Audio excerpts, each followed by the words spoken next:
ओ hello, excuse me, कौन हो आप और ऑफिस में कैसे आ रहे हो? नमस्ते सर, मैं माफ़ी चाहती हूँ, ऐसे मैं आपके ऑफिस में आ गई।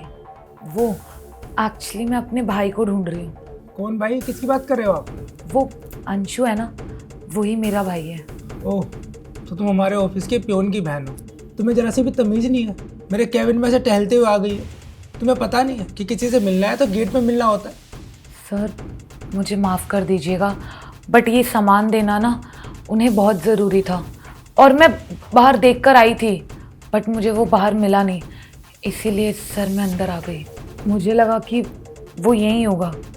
अच्छा, तो तुमने इस ऑफिस को होटल समझ लिया, इसलिए मुंह उठा करके टहलती हुई यहाँ पर आ गई हो। क्या तुमसे मैं उम्मीद भी क्या लगा सकता हूँ? आखिर हो तो एक पियोन की बहन। बाकी तुम गवारों को कब अकल आएगी, कब समझ में आएगा कि प्रोफेशनलिज्म क्या होता है। खैर, तुम जैसे गवारों को समझाने का कोई फायदा नहीं, क्योंकि तुम्हें समझ नहीं आएगा। तुम्हारे भाई को बुलाता हूँ और उसे समझाता हूँ। अंशु को मेरे कैबिन में भेजो, फास्ट। जी सर, आपने बुलाया? हाँ, बुलाया मैंने तुमको। अंशु, एक बात बताओ, तुमने अपनी बहन को दुनियादारी नहीं समझाई क्या, या इसको भी अपनी तरह गवारी रखना है? अगर तुमने 10वीं पास कर रही है तो कम से कम इसको 12वीं तो पास करा देते। इसको इतनी तो अकल आ जाती है कि ऑफिस में ऐसे टहलना नहीं होता। अगर ऑफिस में कोई चोरी चकारी हो गई और तुम्हारी बहन को टहलते हुए देख लिया तो सबसे पहला शक तुम्हारी बहन पे जाएगा। तब क्या करोगे तुम? मैं माफ़ी चाहती हूँ कि ऐसे अचानक से मैं आपके ऑफिस में घुस आई, लेकिन आप मेरा यकीन मानिए, आगे से मुझसे ऐसी गलती कभी नहीं होगी। आगे से ऐसा होना भी नहीं चाहिए, पर हुआ ना तो इसकी कीमत तुम्हारे भाई को चुकानी पड़ेगी, अपनी नौकरी से हाथ धो के। और अंशु, अपनी बहन को समझो कि अगर इसे तुमसे मिलना है ना तो बाहर गेट पे मिले, यहाँ ऑफिस में घूमती ना रहे, और खासकर तो मेरी कैबिन में दिखे ना। सर देखिए, अब जो हो गया सो हो गया। मैं अपनी बहन की तरफ से मैं माफ़ी मांग रहा हूँ, और आगे से बिल्कुल ध्यान रखेगी। कभी भी इसको मिलना होगा तो ये अंदर नहीं आएगी ऑफिस में, मेरे को बाहर ही रिसेप्शन पे मिल जाएगी। ठीक है, लीव नाउ। भाई, ये वो मिठाई। हाँ हाँ सर, आपको मिठाई खिलानी थी। किस खुशी में? सर मेरे को पता चला है कि मेरी बहन ने यूपीएससी का एग्ज़ाम क्लियर कर लिया है और ये बहुत जल्दी आईएएस ऑफिसर बनने वाली है। यूपीएससी क्लियर कर लिया तुम्हारी बहन ने? जी सर, ये ना बहुत मेहनत करती है पढ़ने में, और आपको पता है मेरे पास ना पैसे नहीं थे बिल्कुल भी इसको पढ़ाने के लिए, पर इसने फिर भी हार नहीं मानी, इसने घर पे ही पढ़ाई करी है। और सर मेरे को ना बहुत खुशी होती है कि साक्षी जैसी मेरी बहन है, और सर इसकी ना कोई गलती नहीं है, इसको मैंने ही बुलाया था ऑफिस में आपको मिठाई खिलाने के लिए। हाँ तो ठीक है, अगर मिठाई विठाई देनी थी तो रिसेप्शन में बता देती, मैं तो बस इतना ही कह रहा था। कोई बात नहीं सर, और ये मिठाई मैं रिसेप्शन पर दे दूँगा।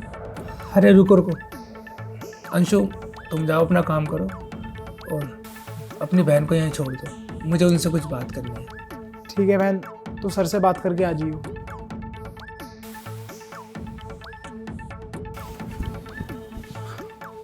सुनिए, वो मैं अपने बिहेवियर के लिए आपसे माफ़ी मांगना चाहता हूँ। आपने मुझे कहा कि मैं एक छोटे घर से हूँ, बहुत नॉर्मल फैमिली से हूँ, और ये बोलकर आपने मेरी बहुत बेइज्जती करी, और आपने बोला कि मैं शायद एक प्यून की बहन हूँ, इसलिए मुझ में तमीज़ नाम की कोई चीज़ ही नहीं है। और जब आपको ये पता लगा कि मैं यूपीएससी का एग्ज़ाम क्लियर करके आईएएस बनने वाली हूँ, तो आप मुझसे अब अपनी गलती की माफ़ी मांग रहे हैं। लेकिन आपको पता है, ये माफ़ी आप मुझसे नहीं मांग रहे ना, ये माफ़ी आप मेरे ओहदे से मांग रहे हैं। अब तक तो आप मेरी बेइज्जती पे बेइज्जती करे जा रहे थे, प्यून की बहन बोल रहे थे, गवार बोल रहे थे, मैनरलेस बोल रहे थे, लेकिन जैसे आपको पता लगा कि मैं आईएएस बनने वाली हूँ, आपके तो होश ही उड़ गए।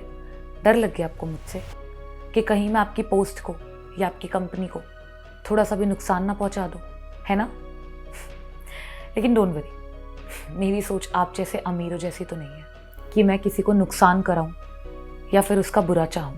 मुझे शर्म आती है कि आप जैसे बड़े बड़े लोग इतनी बड़ी बड़ी कुर्सियों पर बैठ के इंसान को इंसान के कपड़ों से जज करते हैं।